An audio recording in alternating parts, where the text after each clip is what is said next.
You don't keep the deed of your house. It's with the bank. Mortgage is just like advanced type of tenantship. So you post it to their office. The interest rate for the 10% was high. We will pay the search separately. Yeah. I mentioned that we're paying £41,000 monthly. That's a lie, oh. Something happened to one of us and the person died. The insurance company is going to pay off our mortgage for us. Hi guys, welcome back to my channel. So if you are meeting me for the very first time, my name is Nozdi and I am a YouTuber based in the UK. I'm from Nigeria. I'm going to be telling you guys about how we bought our house, the process involved. So you all already know that the house we bought is an old build, not a new build house. So that's the process that I'll be explaining today in this vlog. So I have by my side my darling husband. Before this video we don't fight, so in case you can see the energy. Are you thinking of buying an old built house in the UK? The first step of buying an old built property is for you to make your own research. Old built houses, they often come with unique features and they may also require some maintenance. Remember to also keep some extra funds for renovations and repair. So it all depends on you. If you want to keep the house the way you bought it, that's fine. So if you want to renovate the house as well, so yeah, just keep extra funds so you can be able to do that. Search properties on Rightmove, Zoopla, and is there any other searching engine that you can search? Google. He said Google. So, and also have a price range at the back of your mind. So yeah, I think someone asked me where we search our house. We use Rightmove. This particular one was on Rightmove that we saw it. Yeah. Also focus on areas with good resale values and that also have amenities that suit your lifestyle. The next step is that get a mortgage agreement in principle. So I will let my husband come in that area. Mortgage in principle agreement. So as you start going by your mortgage plan and stuff, you're making plans to get a house. Usually after you first see your first house of interest, you see on Zoopla and the rest, you get in touch with the mortgage advisor and they'll ask you if you have a mortgage in principle. And if there's none, they'll try and put in one for you. So they'll just ask you some few personal questions, work histories and personal histories, your financial histories and stuff like that. And then they'll go ahead to do a mortgage in principle. It's one that we did before that it said expire. Do you remember that one? Principle something. So it's still the same mortgage in principle. It has a durability time from I think around 3 months or thereabouts. I don't know. There's one is higher. There's one agreement in principle, right? Agreement and mortgage different. I think they're the same. I'm not really into housing. Most important thing is your mortgage advisor will advise you, right? But usually either your mortgage in principle or agreement in principle. So you just get your mortgage in principle and it's just like saying you've seen a bank, you see a firm that is willing to lend you this amount of money. So they are willing to lend this amount of money to purchase the house. This is the maximum they could go for you towards you getting your house or towards you getting that project. This is the maximum they can go for. That's the mortgage in principle. It's just like saying yes, when the time comes for us to give you the money, we are available to give you the money. That's what the mortgage in principle says. And this is the amount we are available to give you, and this is the percentage interest charge we're going to be charging you, stuff like that. Okay. Like he said, you can you might have started house viewing. So for us, what we did was that we did the mortgage in principle first. I think there was one we did in February. So when we did that one, we kept searching until we saw the one that we liked. So around I think July, if I'm not mistaken. So that was when we saw the one that we liked, and I think mortgage in principle that we did before expired, and then the agency they call them that usually help you with this. The agency and the rent agency. Yeah, your move now, because we use your move. I mean, no, we saw them on Rightmove. So the agency or the people who want to sell the house for the seller, then they advise us to use their own mortgage in principle that we have to do. Their own mortgage advisor. Yeah. So what happened? their mortgage advisor, once you see property, most of the agencies, the selling agency or renting agency, they are all the same thing. Most of them have their own mortgage advisor attached to them that does help you to do your mortgage in principle, help you to source for funds from either different bankers. So most of them, they like using their own because that's when they get their own commission and percentage from. But it makes it easier for you because if the seller and the buyer have the same mortgage advisor, it just makes everything easier for you. Some old built properties, some of them may have restriction that may affect your mortgage option. So this is something that you want to discuss up front as well. Then the next part is viewing the property. So when you go to the house that you finally want to buy, there are a lot of things that you have to check. You have to check the structure of the house, if there's any crack in the wall, if it's damp. There are a lot of things you want to look out for. You want to see if the electricity or if the wiring are old, stuff like that. Don't be afraid to ask questions. If you have any question you want to ask the seller. So I remember there was a house we went to. I think that house I went in one city like that, and the guy was trying to convince me to buy the house. Then it was just me that went to view the house. The house was just 2-bedroom, and what I thought the house was 3-bedroom flat. So when I went there, he was trying to tell me that I can put I don't know how I was saying it. He was trying to convince me, but me, because I know that that's not what we wanted, so I wasn't even listening to what he was saying. So try to ask questions and be able to know what you want. Take your time to imagine how the space will work for you. So when we came into this particular house, I checked the rooms, the size were okay, and we were happy with it. Especially the living room. Our living room is massive. So for those of you who have seen our house tour, you will know. So this was what even captivated us, like the kitchen and the living room. Try to ask questions, don't be scared. Another thing is to keep your eyes out on red flags that may require costly repairs. So when we came into this house, we did not even bother turning on the oven, the cooker, because we thought that it's a new kitchen, so it would be nice. So the mistake we made was that we did not ask her to turn the cooker on for us.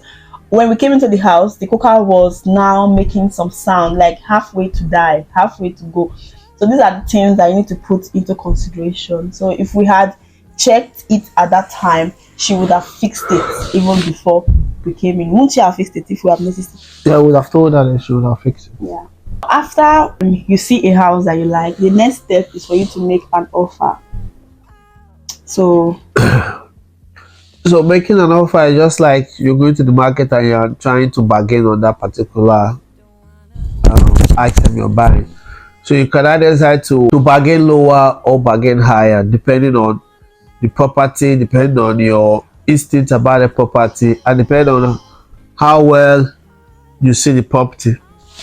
Because I remember sometimes when the property we had viewed prior to getting this one, we did. Sometimes they will ask what's the offer. We'll put in offer for, if let's say the property was 150, or we're putting offer for 140 something. We had a property that was, the owner of the property that was about selling the property was a colleague of mine. So my wife went to view the property, and we put in an offer that I made. So the offer I put in was less than what they were asking for. So we didn't get the property. I had to speak with my cousin, and she said she got something way better than what I was offering. So that just it. It's just like you're going into the market to bargain and to buy surprise. So sometimes you put in higher, sometimes you put in less than that. It just depends on the market. Like this particular one we got now, we did put in less than what they were offering. Sometimes it's good to also have interaction with the seller. If you are lucky to get the seller to do your house tour, which makes it easier. Most of the time, if you're going with the agency, they will not tell you what they'll be in a hurry. One, and secondly, they will not tell you what offers have gone in. So they will only tell you that there will be lots of offers, there will be lots of views. Even if there's not been lots of views, they will still lie because they are marketers, so they just want to market their product.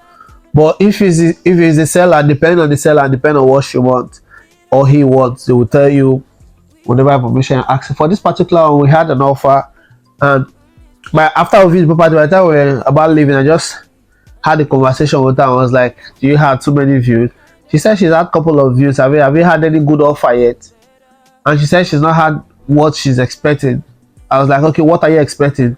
She said she was expecting A, and what she was getting was less than A, far more, like 20,000-30,000 less than A. And I was like, okay, fine.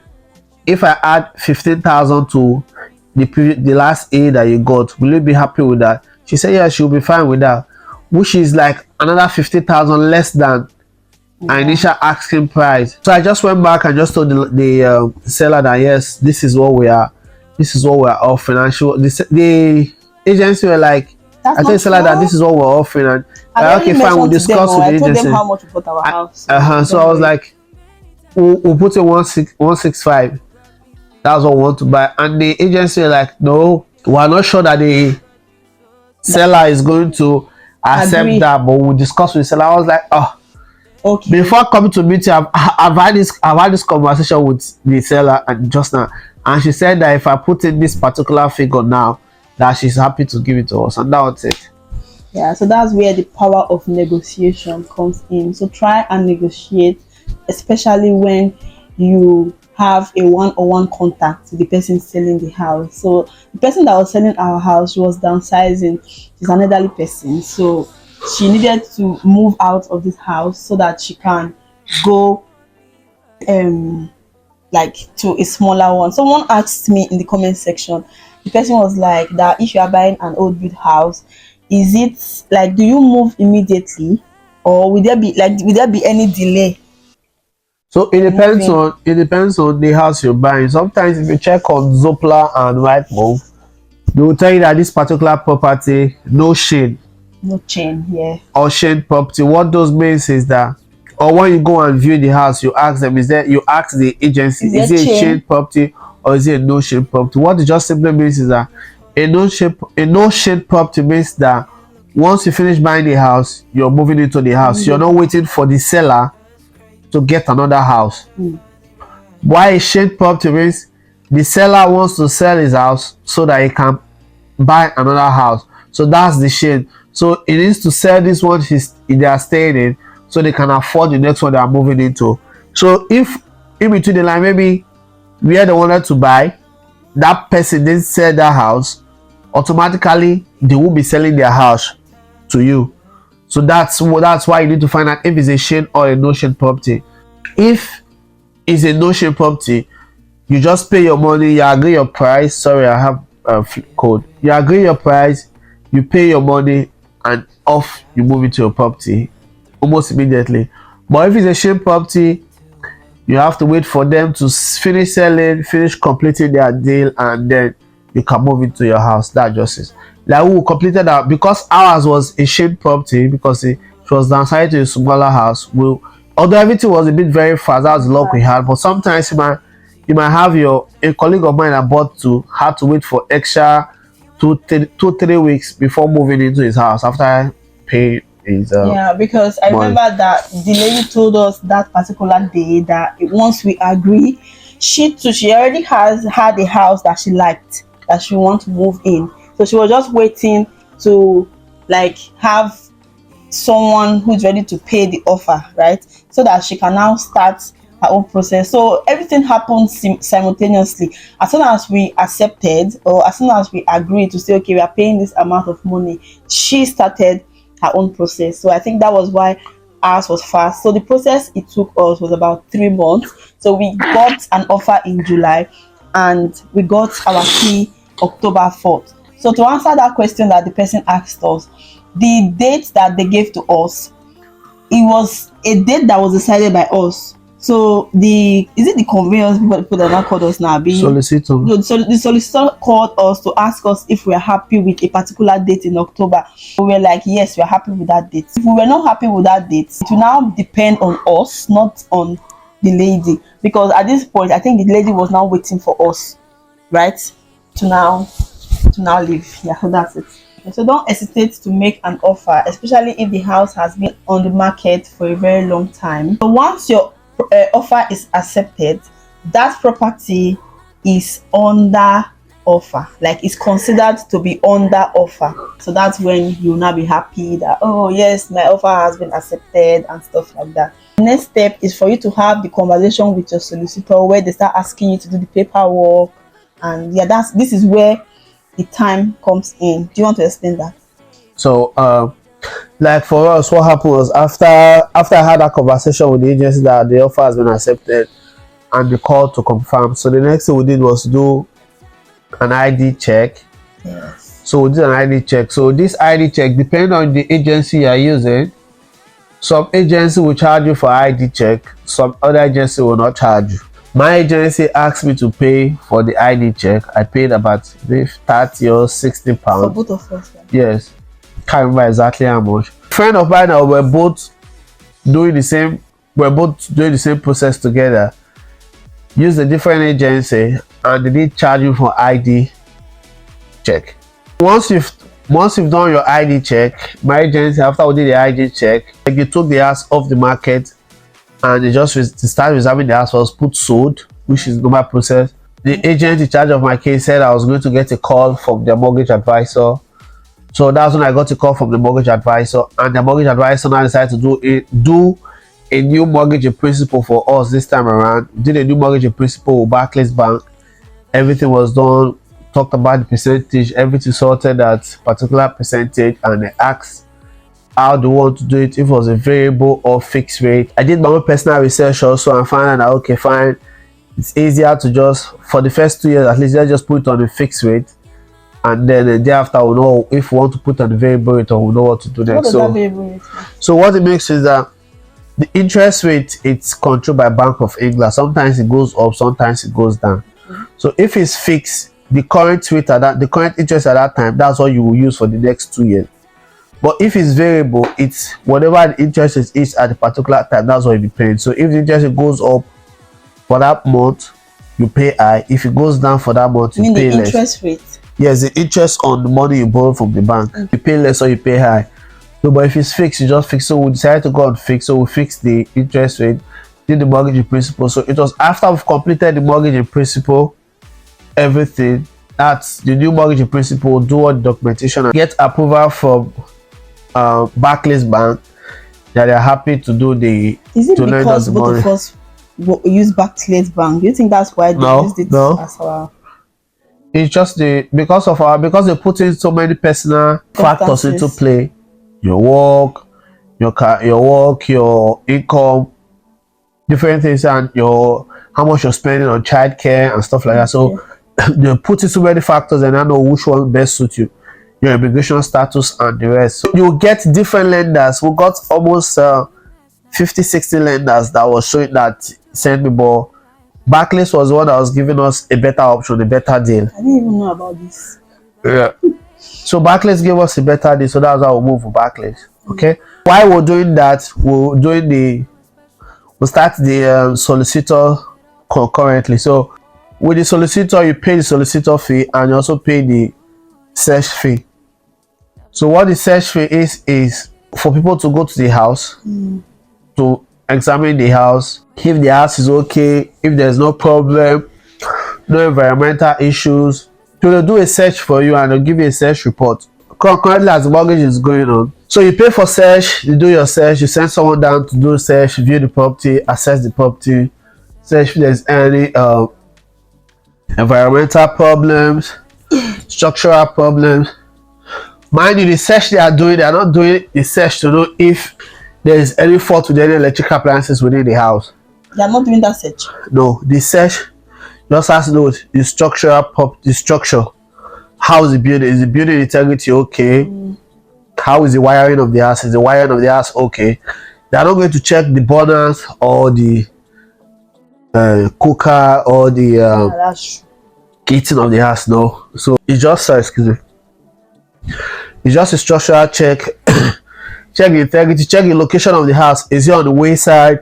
Is it going through a planned government road? As you pay for search, Your mortgage, they are still getting doing their own search too about the property, know if the property is okay. So when everything is all sorted out, that's when solicitor is going to write back to you to inform you that okay, search is all done, everything is okay. Are you happy? They'll send you a copy of the search. It's very important. It looks like so many papers, but try as much as you can to Keep them. not even just to keep them. Make sure you go through those search. If there's not any jargons you don't understand, ask your solicitor to explain that particular jargon to you. That's why you're paying We them at the spent end of almost the 3 day. hours on call that day. So our you solicitor call was them calling and us. let them explain it to you. Explain every jargon that you don't understand to you on that search. Sometimes they might put some things Oliver. like when they come back with our search for our house, they did some structural adjustment which the search was showing. So our solicitor had to like question those changes, and they had to come fire back to them that this is why this changes was there, and this is a document from the state to prove that they got permission to do that structural adjustment. And also this is an insurance on the house. So there was a certificate from the state saying that that structural change was approved. And also so your solicitor has to go further and ask for the seller to put in an insurance, usually a one-time insurance. Remember that money was £40 that they said we should pay. I was not asking, are we the one to pay it? Yes, so it's the seller that will pay. So put one-time insurance on the property. So in case anything happened to the property and investigation showed that it was that structural adjustment that caused that problem in the property, that insurance is going to be responsible for that. So that's some of the things your solicitor need to look into and check those adjustments and everything before you tie up the knot. So once you are happy with all the documentations, all the certificates, they'll send you a copy of the deed of the house. So most of the documents you sign and send back to them, but the deed of the house and the contract of the house, they'll send you soft copy. Once you get the soft copy, you read through it, you sign it, and then send it back to them. You don't keep the deed of your house. Your deed of your house is with the bank or with your lender. That's why They gave us copy. no, we don't have copy of the deed. That's why getting the mortgage is just like advanced type of tenantship, Oh, because just like back home, we used to have the deed. yeah, because you're buying it outright. So this one I will not buy it outright, I will borrow Okay, so money to it's buy it. So after the deed is still with the lender. Yeah, so after we finish So paying, it's when you finish paying your mortgage they will not give you your so that you've complete your mortgage payment. That's when your bank will not give you the deed. your deed of the property. So if you are selling because before you will sell, once you've collected your money and you give to the person, they will not, once you've collected the money, you sell for property and you balance up your mortgage, they will not give you your deed to give to the new buyer. So after that, The next one is signing documents. it's part of what I was explaining. So there's too many documents to sign, but like I said earlier, don't just look at them and just keep scribbling.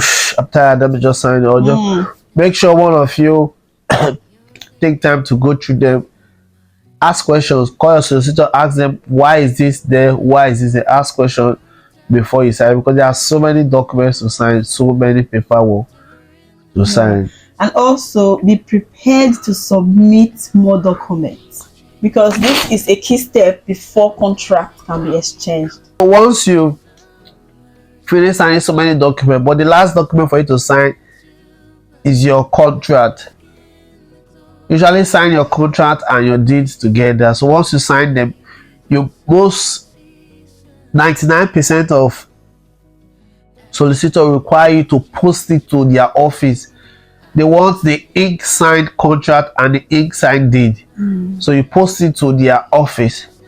Okay, so once they get the contract, they hold your contract. Then once they get the contract from your seller, okay, at the point where they exchange contract, where they exchange the contract, your contract of the buyer and the contract of the seller, at the point is being exchanged, your solicitor will call you to notify you that contract has been exchanged. What that means is that nobody gets to pull out from this deal again. No reason, you don't have any reason to pull out. You are buying that property, you are buying that property. It's 100%. So once they tell you that contract has been exchanged, the house is 100% yours. Nothing can go wrong again to say the house is no longer yours. You are most likely legally responsible from that point of that particular property. So some most you get exchange of contract even before you receive your key. Sometimes it's simultaneously you can get your exchange today and tomorrow you get your Sometimes key. what? Simultaneously, like you can Okay. get your exchange, do exchange today and the next day you are getting your key. Some other times it could take weeks, like hours take like I think over like 1 week or there about Yeah, before we go our key. what's his name self? My friend that bought a house. Lookman, Yeah, okay. Lookman.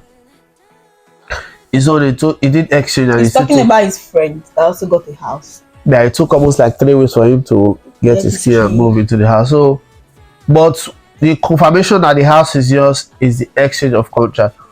Once exchange of contract is done, that is only when it's now time for you to inform your landlord or wherever you are staying that you want to move out. Yeah, because I remember our solicitor, is she solicitor? She told us that we should not render or tender Our notice and our notice in the end. that they will be the one to tell us when to drop our notice. So it's after you exchange your contract, that's when the property is officially and finally yours. In terms of the percentage, can you remember, is it that we were the one that said we were paying 15% or the bank? I don't know. So In fact, I don't know. with that's when you are getting, that's part of the mortgage in principle, okay? Yeah. So they put it most of the time, first time buyers here, they are usually like they'll say, okay, they'll give you 10%. But sometimes if they put in they factor in some of your personal lifestyle, your financial lifestyle, so they might say, okay, no, we can't give you 15%, we can't give you 10%, we'll give you 15%. Okay, but ours we got for 10% and 15, we got one for 10%, 15%. Okay, but the interest rate for the 10% was high. The interest rate on the 15% was a bit lower, so that's why I went for the one on 50. That's why I told you that 15% was better than the 10%. And still long on, it still benefits us because we are paying more off of the initial amount, so it makes the monthly mortgage still cheaper too.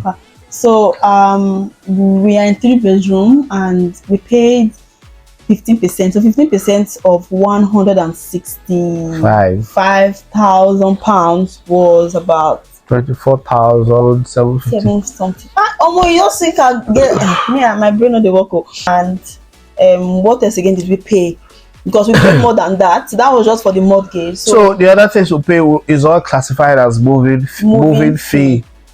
So your moving fee, what it involves is the money you pay your solicitor, the money you pay your your search, and the other small little payment like the ID check I told you initially that we paid for. So they took out that money from our, right? They take it out. There's one money that the only money they took out was the search money. We paid the search separately. Yeah. So when the solicitor was giving us our final bill of how much we're supposed to pay them, so now deducted the search, because usually the search comes so that this comes together with the solicitor's fee. So they will not take that out and then give it the bill for the response to pay. Yeah. And there's something I also want to add as well.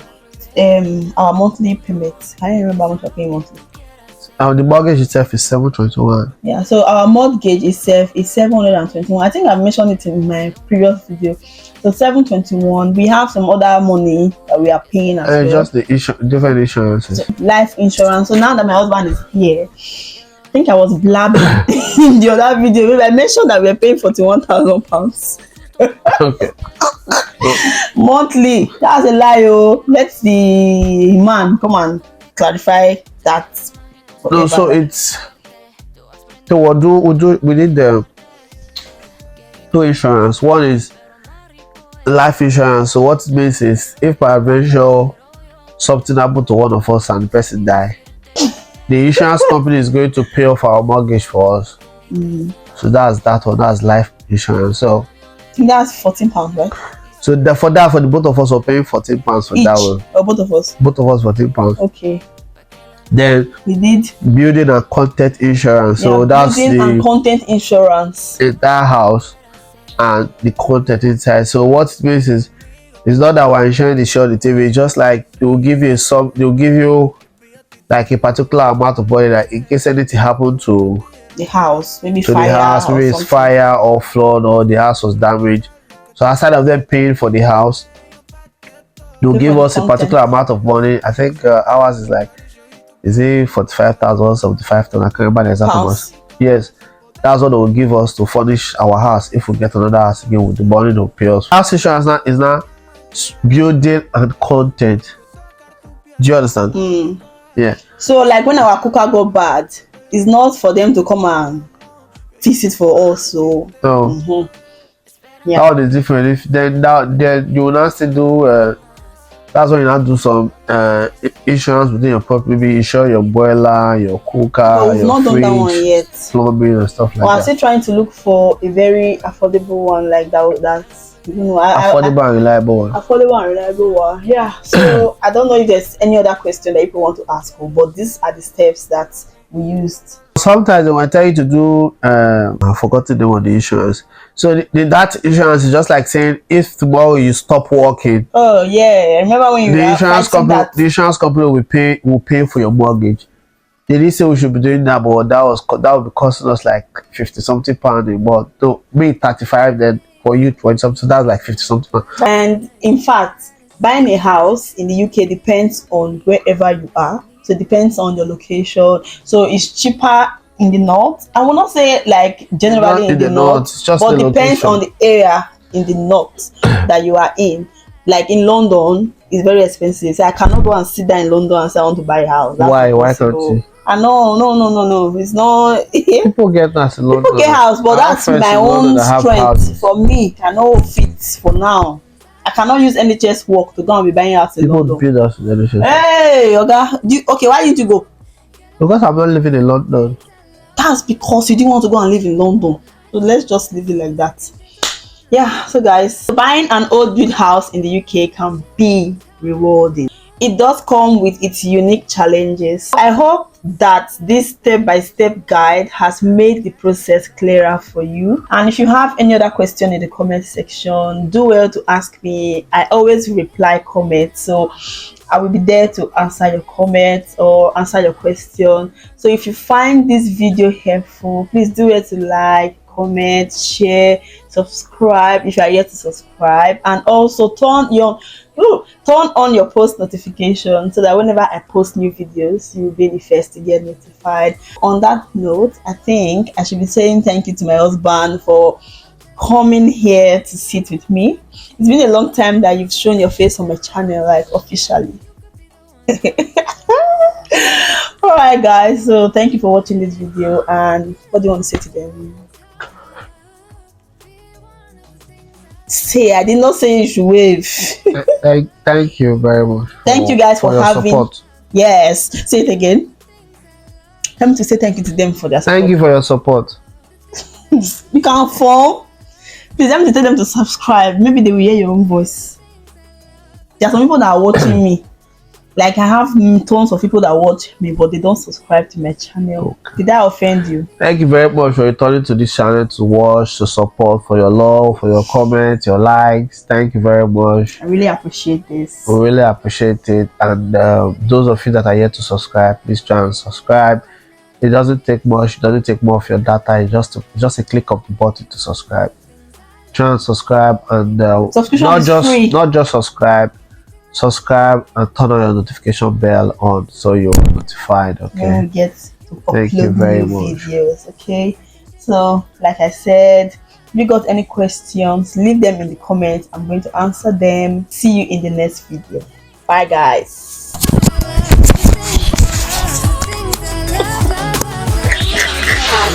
Just be like say I put it for bondage since.